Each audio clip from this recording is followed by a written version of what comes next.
सोरठा हुई चौपाई गाओ यमन कि बंदो गुरु पद पदम परागा सूरज सुबास चरसे अनुरागा। देखो सज्जनों, सबसे पहले चौपाई हम लोग आप लोग गाएंगे। ये सबसे पहला सोरठा था जिसमें गणेश जी को प्रणाम किया है।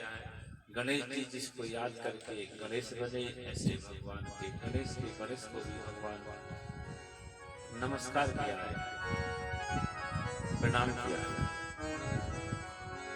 सबसे पहले आप बोलेंगे जय सिया राम, जय जय सिया राम, जय सिया राम, जय जय सिया राम, जय सिया राम, जय जय सिया राम, जय सिया राम, जय सिया राम, जय सिया राम, जय सिया राम। वंदो गुरु पद पदम पराग, वंदो गुरु पद पदम पराग सुभाष चरसे अनुराग, सूरज सुबास चरणे अनुरागा। जय सिया राम, जय सिया राम, जय जय सिया राम। वंदो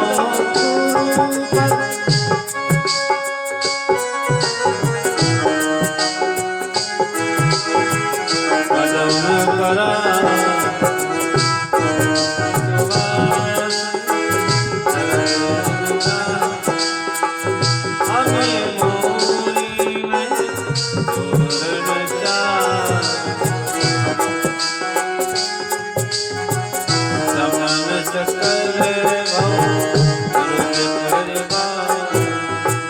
अपने पूरे मन सूरत चारो समन सकल भवो तुझे परिवारो।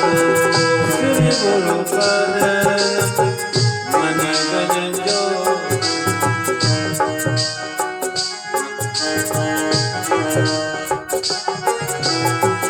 बंदो पद पदम पराग, वंदो गुरु पद पदम परागा सूरज सुबास चरसे अनुराग।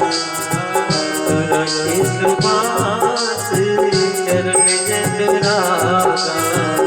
श्री राम जय राम, जय जय राम, श्री राम जय राम, जय जय राम।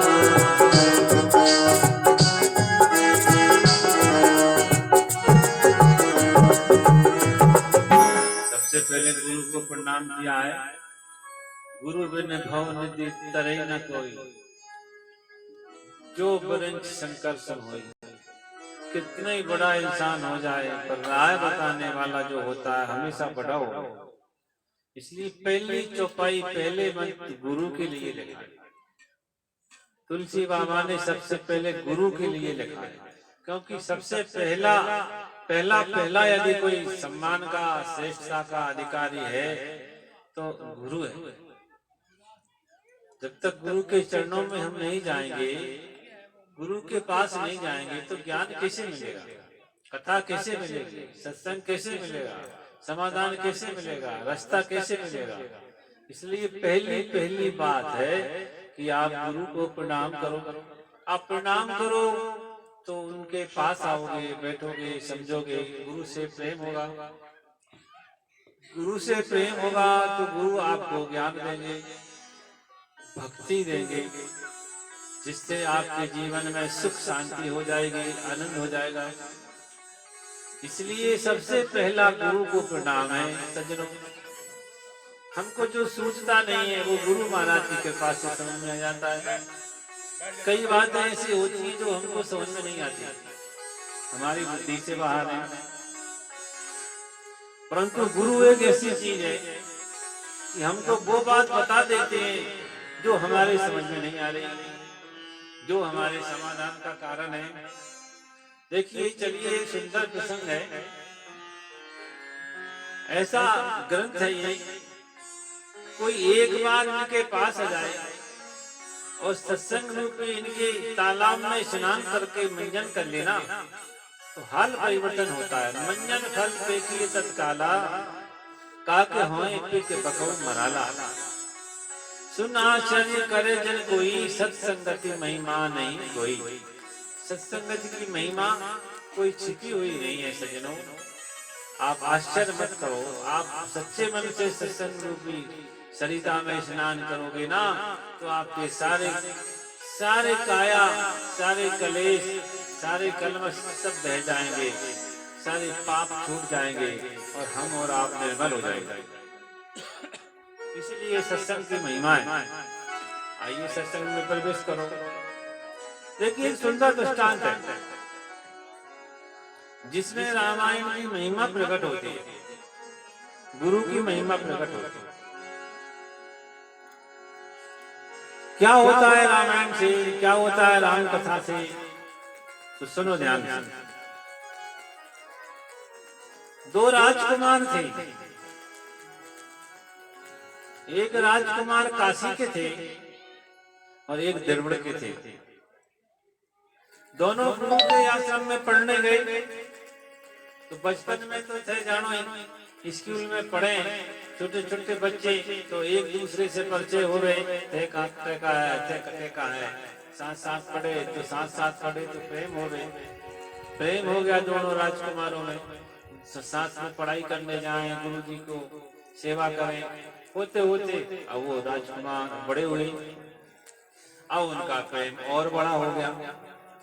अब इतना प्रेम हो गया दोनों राजकुमारों में, एक दूसरे के बिना रह कौन सके। अब इधर विद्या पूरा हुआ। जब विद्या पूरी हुई तो गुरु महाराज से आशीर्वाद लेके उनके माता पिता लेने आ गए। अब हमारे बच्चे दो भाई पढ़ने के लिए दिए हमने, अब हमको वापिस करो हमारे बच्चे। पहले ये होता था कि गुरुओं के पास बच्चे छोड़ जाते थे, गुरुकुल होते थे। गुरुकुल में बच्चे पढ़ाई करने माँ बाप बड़े बड़े राजा छोड़ जाते थे। क्यों?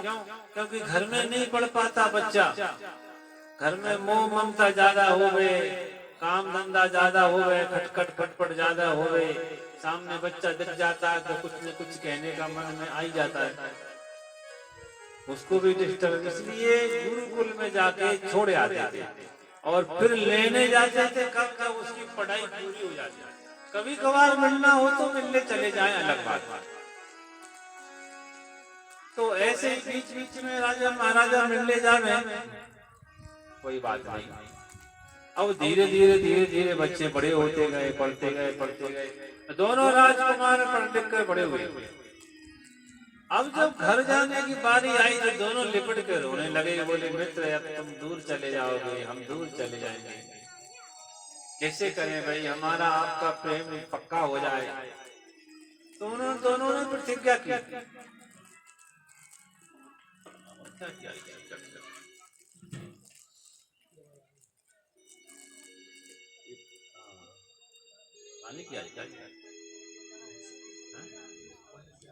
ठीक है ना, अब हुई ना सही आवाज। तो सजनों, दोनों ने प्रतिज्ञा कर ली, एक काम करते हैं अपन दोनों रिश्तेदारी कर लेते हैं। बोले थारे कने अब थे जाएगा, थारी शादी होगी, हमारी भी शादी होगी। एक काम कर लेते हैं, थारे कने कोई लड़को हो गए, हमारे कने टगली हो गए, थारे कने टावर हो गए, अपन दोनों सागा जी बन जाते हैं। कौन बन जाते जी? कौन बन जाए जी? हाँ जी, सागा जी, सागा जी, सागा जी बन जाए दोनों, तो क्या बढ़िया बात हो गई। दोनों ने अपना विचार किया, बहुत बढ़िया बात है, इस बहाने आनो जानो हो गए, मिलते जुलते रहे, बहुत अच्छी बात, खुश हो गए, मस्त हो गए। प्रतिज्ञा किया उन्होंने। उठा के तलवार और आकाश में खटका दी। आज से हम प्रतिज्ञा करते हैं कि हम दोनों जो है समधी बनेंगे। कह दिया मित्र, तुमको पहली संतान हो हमको सूचना देना, और हमको संतान होगी, दोनों बच्चों की शादी करके और दोनों सगा जी बन जाएंगे, समधी समधी बन जाएंगे, और इस बहाने हमारा तुम्हारा प्रेम पक्का हो जाएगा, बच्चों का भी प्रेम हो जाएगा। ऐसा इन्होंने नियम कर लिया, पक्का कर लिया, प्रतिज्ञा कर लिया और तलवार खटका दी। पहले के जमाने में सज्जनों प्रतिज्ञा बहुत बड़ी बात हो गई। रजिस्ट्री फजिस्ट्री कागज को नहीं चले। बिल्कुल, ये है कि बात गई कि कोई मतलब ही नहीं जीने का। अब तो ये अभी अभी कागज पत्र चले हो, नहीं तो लिखा पढ़ी तो कोई काम ही को नहीं। ये लिखा पढ़ी करना, मैंने वचन दे दिया, मैंने वचन दे दिया, पक्का के पक्का उठाया। ज्यादा से ज्यादा रजिस्ट्री अगर करनी है तो संकल्प ले लो। पुजारी जी आए, पंडित जी आए, हरि ओम हाथ में गंगा जल लेके और कहीं उसने संकल्प कर दिया था, तो अब रजिस्ट्री का बाप हो गया। अब रजिस्ट्री कुछ नहीं उसके आगे। अब मर जाएंगे पर प्रतिज्ञा नहीं छोड़ेंगे। इसको पहले यही हो गए, बात का सवाल, बात का। अब तो थे रजिस्ट्री भी करा लो ना, जेब में रजिस्ट्री घूमो, चक्कर लगाते रहो, जेब में रजिस्ट्री की घूमो, और मरी जमी रहे भाई, मरी जमी रहे, और दूसरा बेटो है बेटे, वो डंडा लेगा, हाँ सारी कटे थे, माने नहीं ये तो वो कहा जमानो जमानो, दोनों ऐसे सामने झूठा झूठा हो जावे, तो साचा आदमी का क्या हो रहा है बेचारा, रोवे भगवान की तरफ देखे, भगवान तेरा क्या जमाना हो गया। सच का तो कोई जमाना ही नहीं। हाँ सजनों, उस जमाने में दोनों ने प्रतिज्ञा कर ली। हम प्रतिज्ञा करते हैं, संकल्प करते हैं कि दोनों आज से समधी बने बने चले गए। दोनों ने तलवारें खटका दी, पक्का। अब दोनों की शादी हुई। अब काशी नरेश के यहाँ पर लड़की हुई सबसे पहले, तो दोनों ने, उसने खबर भेज दी, भाई हमारी रानी कने लड़की हुई है। इसने देवर नरेश ने सुना, बड़ा खुश हुआ, गदगद हो गया। क्या बात। उसने अपनी रानी का सुन ली। सुन ध्यान से, थारे कने टावर होना चाहिए, टावर ही होना चाहिए। अगर टावर नहीं होगा ना तो मैं गलो काट दूं। और रानी के, अरे क्या बोला तुम, के टावर तब हमारे हाथ में है क्या? बोले कुछ भी हो, मैंने तो टावर ही चाहिए, मैंने तो टावर चाहिए, टावर, लड़का ही चाहिए। अरे कने पुत्र ही होना चाहिए, लड़को ही होना चाहिए। क्यों?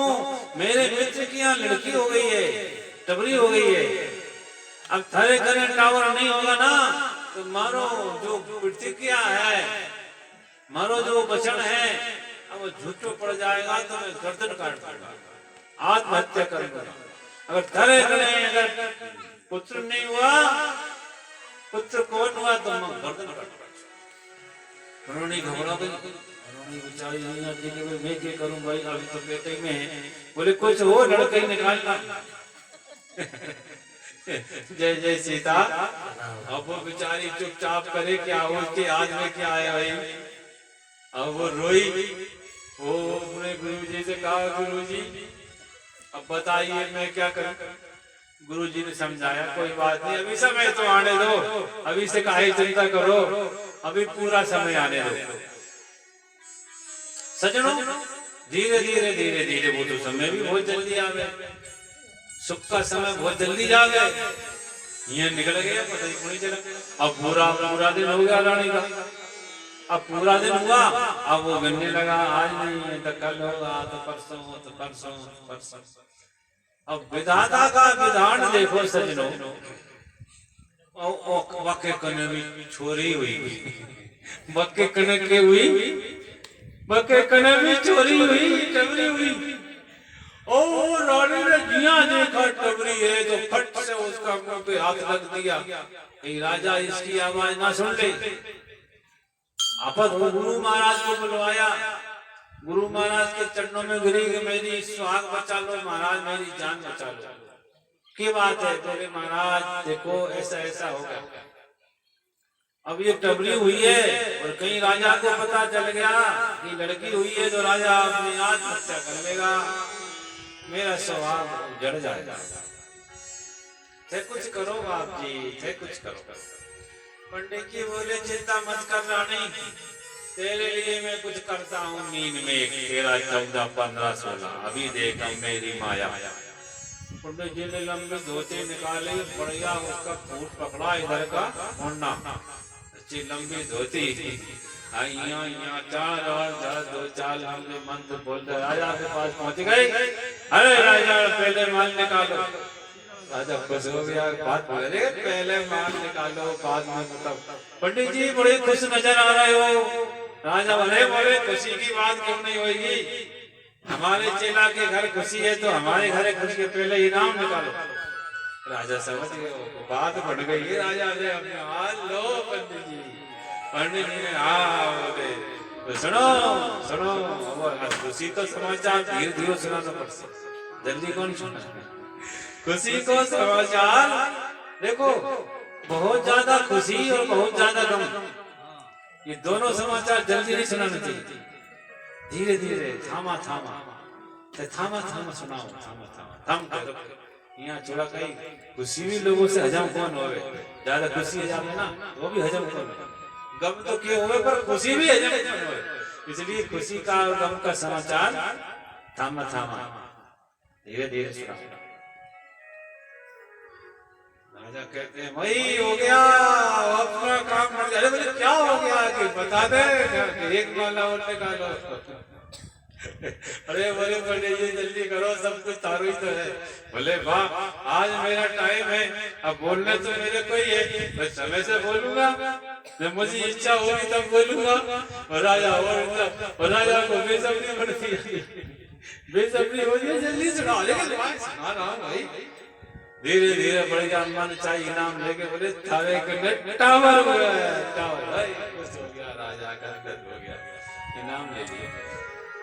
पंडित जी कहते परंतु राजन उंगली चला दी उन्होंने, मीन मकर 13, 14, 15, 16। बोले ये उंगली क्यों हले, या उंगली हले माने कुछ न कुछ गड़बड़ है।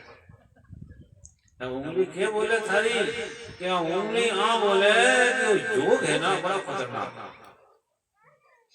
यहाँ योग में जो टावर थारे कने आवड़ो, थारे कने आएगा कि थारी दृष्टि पड़ते ही अनर्थ हो जाए, पिता प्रति की दृष्टि कौन मिले तो बात बने, नहीं तो पिता का ऐसा योग है इसके पिता के घर में, यहाँ ग्रह बैठा है कि पिता की दृष्टि पड़ते ही बालक जो है पिता का बोला गया क्या। हाँ बोले कब तक है ये, बोले 16 साल तक है ये योग। कितने साल तक है, 16 साल में शादी होती है। अब पंडित जी ने सोचा कम से कम कुछ तो जगाओ इसको, कहे तो आदमी मरेगा तो कम से कम थोड़ा आगे तो करूं इसको, किसी की जान तो बचाऊं, कैसे ही तो बचाऊं, वो बेचारी मेरे पीछे पड़ी के बचा लो महाराज। तो कम से कम 16 साल तक तो खींच दिया। बोले फिर महाराज क्या करूं, कुछ नहीं करना, बस देखना कौन। बोले महाराज ऐसी बात है तो नहीं देखेगा, नहीं देखूंगा। बोले बस तो काम बढ़ जाएगा, जैसे देखना नहीं कि नहीं देखेगा। यहाँ बात हो गई दोनों में, 16 साल तक देखना एक नहीं देखे। और दोनों मिले कहने पर ऐसे इंतजाम से बच्ची को रखा कि कहीं इसके पिता की दृष्टि ना पड़े। लेकिन महाराज वो समय खिसकने देर कौन ही बने, एक दिन, एक साल, 6 साल, 2 साल, 16 साल में भी के हो फटाफट 15 साल हुए। अब 16वां साल दिया लगा तो राजा तो खुश हो गया, रानी सूखे। पंडित जी दुबले होने लगे, पंडित जी भी सूखे। बोले अब राजा है, अब वो तो फट फट राजा तो राजा ही हो रहे। तो अब राजा तो खुशी हो गए और रणनी पंडित जी सूचना सुन। राजा ने कहते पंडित जी क्या बात है, कुछ बीमारी है क्या? बोले अरे बोले राजा ने क्या बताया आपको, हमारी बहुत बड़ी बीमारी। बोले हमारी रानी भी दुबली पतली हो गए, तो रानी का भी थोड़ा पतला पतला तो देखो क्या बात है। और रानी का पतला क्या देखे, वो पंडित जी को तो बताया कि दुबली तो वैसी वैसी। और धीरे धीरे 16 साल 15 साल पूरे हो गए। एक दिन बाकी बच्चों, अब इधर उसने खबर पहुंचा दी, अरे मानो टावर है और तैयारी हो गई। और उधर से उसने खबर पहुंचा दी, पत्री बढ़ गई, लगन बढ़ गई, सारी तैयारी पूरी फुल आ जाओ। और उसने अपनी बच्ची पर हल्दी भी चढ़ा दी, सारा रस्म पूरा हो गया। अब बोले बस आ जाओ, बोले बारात लेके आओ। और वो लास्ट दिन बारात लेके आओ। अब लास्ट दिन जब आएगा, क्या करूंगा आप क्या हो गए? अब तो एक ही बात हो गए कि जैसे सीता बस समा जाओ धरती में, और कोई उपाय नहीं। पंडित जी को बोला, गुरु जी बोले बेटा अब यह सीसी काम आएगी। बोले कोई काम नहीं, कोई क्या बोलते हैं उसको सेल पास, और क्या काम? यहाँ तक तो धका दिया, हम तो मरणों पड़ती के मुंह दिखाएंगे राजा को। तो बोले मरने के पहले एक बार राजा को बता तो दे। पंडित जी के मन में आया मरना तो है, तो राजा को वहीं बुला लिया। रानी बैठी, पंडित जी बैठे, राजा। पंडित जी कहते राजन माफ करना, हम लोगों ने मौत का सामान इकट्ठा कर लिया और हम थोड़ी देर में मरने वाले हैं। पर थारे से एक बात कहनी और कोई बात, कपट करके नहीं मरेंगे। पंडित जी ने बताया कि राजन हमने आपके साथ बहुत बड़ा झूठ बोला है, आपकी जिंदगी बचाने के लिए, ये रानी की जिंदगी बचाने के लिए हमने झूठ बोला। क्या बोला झूठ? ये झूठ बोला कि हमने टबरी को टबरा कह दिया, है ना? और झूठ बोला थारे कने टावर कोने, थारे कने टबरी। वो टबरी जैसी सुना तो राजा धड़ाम से गिर गया। बोले क्या बोलो? ओ तो मारो में क्या हो गए, हमारी तो इज्जत को सवाल है, मामी मर गए। बोले एक काम करते हैं राजन, अब मरना तो पड़सी है। हाँ मरना तो। बोले मैं मुंह नहीं दिखा सकता समाज में। पंडित जी कहते मैं भी जिंदा नहीं रह सकता। रानी कहती मुझे तो अभी मार दो। तो तीनों ने जब मरने का विचार किया कि ना होगा, बांस न बजेगी बांसुरी, तीनों समाप्त हो जाते हैं। अब मरी गए तो फिर कोई क्या बोलेगा? क्या बोलेगा? अरे मरी गए भाई, बात खत्म। इंसान के साथ ही इंसान की सारी बात खत्म हो जाती। पंडित जी कहते हैं परंतु राजन एक बात है, अपन को मरना तो है कि हाँ, तो मेरी एक छोटी सी बात मानोगे? बोले क्या?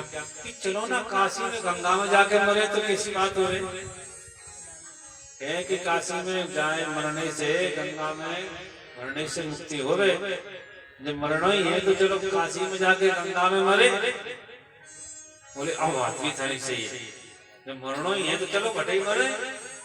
वो काशी गए और काशी पे वहां पर 80 घाट पर मेरे बाबा गोस्वामी तुलसीदास जी बैठे थे। ध्यान से सुनना, बड़ी रोचक बात। पंडित जी कहते हैं राजन अब मरना तो है तो एक काम करो, कहते हैं संतों के दर्शन करके मरना ठीक है। यहाँ लिखा है कि कोई संत ऐसा होवे कि अनहोनी को भी अनहोनी, होनी को अनहोनी कर देवे, अनहोनी को होनी। यहाँ इस प्रकार के संत भी धरती माता पे होवे कि पटे में से भी दूध निकाल देवे। हाँ पटे में से, पाटा जानो ना, पाटा भैंस को नहीं, पाटा। बोले पाटा को भी दूध निकाल ले, यहाँ भी संत जय जय सीता। तो क्या यहाँ होवे कि संत लोग यहाँ चमत्कारी अनहोनी को होनी कर दे में। यहाँ सुना है भाई, ग्रंथों में देखा है। तो हमारी ये इच्छा है कि गंगा में इसके पहले कि मरे तो एक बार संतों के दर्शन कर ले तो क्या दिक्कत है? तो राजा बोलो बहुत बढ़िया बात है, मुझे कोई दिक्कत नहीं, चलिए संतों के पास। अब संतों के पास रानी, राजा और पंडित तीनों है ना, तीनों गए। और काशी में गंगा किनारे 80 घाट पर तुलसी बाबा उसी समय भगवान का रामायण का पाठ करके और राम मंत्र का जाप करके और बूढ़े तुलसीदास जी उस समय आकर घाट पर पाठ करके और जैसे ही निकले वहीं बया समय जाके जो है रानी ने आके यहाँ ठोक लगा दी और बाबा जी के मुंह से निकला सौभाग्यवती बाबा, सौभाग्यवती यहाँ निकलो। अब वो रानी बोले बाप जी थे कहा झूठा बरसो तेने के आशीर्वाद दे दियो। बोले तो मैंने तो कुछ नहीं दियो, हमारे अंदर से भगवान ने जो दिलायो तो हो गयो। अब मैं तो भाई भगवान ने जो करा दियो तो करा दियो, पर बाप जी और वचन झूठो पड़सी। बोले क्यों क्यों? हम तो मरने आए, हम तो आज मर जाए, मारो स्वाद कठे मिले। फिर उन्होंने सारी बात बताई। अब बाबा जी बोले नहीं हमारो वचन खाली कौन हो गए, हाँ मेरे जितने वचन मेरे मुंह से निकलवाया है वो मेरी बात को सही करेगा। अब बुढ़ापे में मैं झूठा आशीर्वाद दूंगा क्या? यहाँ कौन हो गए? अब तो हमारी भी शान की बात है, हमारी भी शान की बात है। और तुलसीदास जी एकदम ठप खड़े हो गए। हनुमान जी तरफ देखते हैं, बाबा जी अब बुढ़ापे में कलंक लगवाओगे क्या? विश्वनाथ भगवान की तरफ देखते हैं, अब बुढ़ापे में कलंक लगवाओगे क्या?